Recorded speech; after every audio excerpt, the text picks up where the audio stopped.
So this is also coming from textbook. Nothing new, very general. But this is a good opportunity for us to remind that when we are facing the risk of the African swine fever. So there are many transmission routes of infectious agents. So we really have to know first where your enemies come from, right? Otherwise you can't stop them.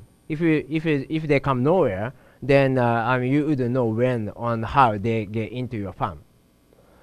So knowing where your enemies come from and the transmission routes of infectious agents and have been well researched.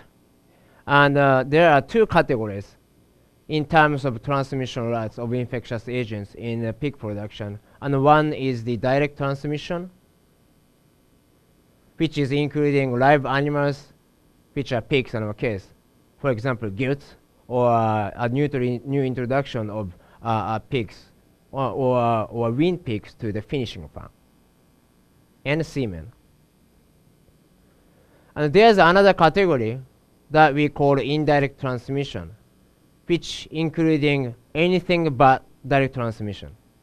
So you can imagine needle, personnel, coverall, and boots formats such as smartphone or lunchbox or package or paper or pen or whatever that you could possibly bring into your farm can be considered as a format.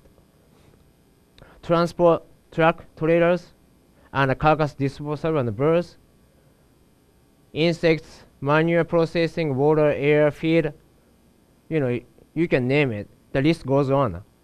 So every single items can be a risk of the introduction of the pathogens.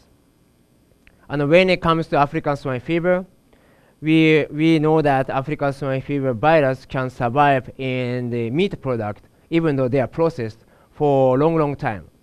So that's why, particularly when it comes to African swine fever, we also have to pay a lot of attention on the pork product, and also the visitor or travelers from the African swine fever positive countries to come to our country to prevent those travelers bringing those pork products. I already emphasized that biosecurity should be science-based and measurable.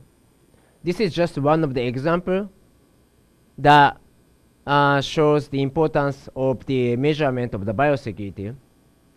We have tool called BioAsset, biosecurity assessment tool, that is created by Parts Elimination Task Force of Japan that we created a few years ago, that allows us to measure the biosecurity level like this.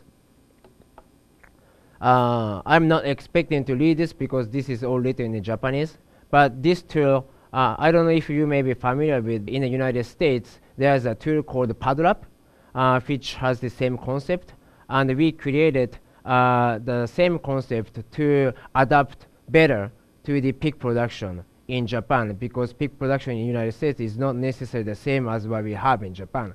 So, but basically those tools measure the level of your biosecurity, and this shows the external biosecurity, and this shows the internal biosecurity. And I'm not going to spend too much time to describe this, but this is the location, and this is the gilts, and semen, and people, and the truck. So each one of the sections, it gives you a score. Then you will clearly see which part is the weakest link of your level of biosecurity. We all know that biosecurity is important, but we really do not have a good tool to actually measure it, to prove it. If you don't measure, you can't manage.